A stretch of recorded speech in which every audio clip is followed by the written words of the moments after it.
काशी विश्वनाथ भगवान की जय। बोल बांके बिहारी लाल की जय। तो आज 17वां अध्याय है कि उस समय शिवजी के गण प्रलभ थे और उन्होंने जलंधर के शुभ निशुभ और महासुर कला नेमी आदि को पराजित कर दिया था। और यह देखकर सागर पुत्र जलंधर एक रथ पर, जिस पर की लंबी पातका लगी हुई थी, और चढ़कर युद्ध भूमि में आकर घोर संग्राम करने लगा। तो इधर जयाशील शंकर के गण भी युद्ध में तत्पर होकर गर्जने लगे। और इस प्रकार दोनों सेनाओं के हाथी घोड़े, रथ, शंख और भीरी तथा दोनों ओर के वीरों से के सिंहानंद पर पृथ्वी त्रस्त हो गई।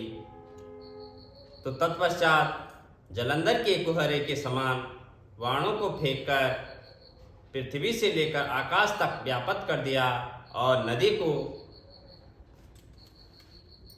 5 गणेश और 5 को तथा वीरभद्र को एक बार 20 बाण मारकर उनके शरीर को छेद कर दिया। और मेघ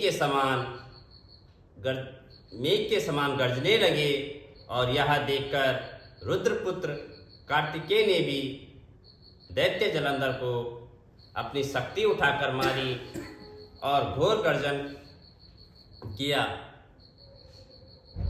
जिसके आघात से वह पृथ्वी पर गिर पड़ा। परंतु वह इतना बली था कि शीघ्र ही उठकर खड़ा हो गया और क्रोधाविष्ट होकर कार्तिकेय पर अपनी गदा का प्रहार कर दिया। और ब्रह्मा वरदान की सफलता के लिए शंकर पुत्र कार्तिकेय पृथ्वी पर सो गए।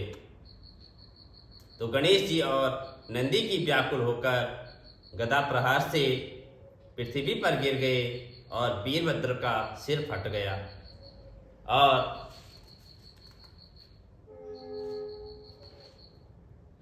बहुत सा रक्त बहने लगा। और पृथ्वी पर गिरकर देखकर शंकर के गण चिल्लाते हुए संग्राम भूमि छोड़कर बड़े वेगों से भाग निकले। बोल लक्ष्मी नारायण भगवान की जय।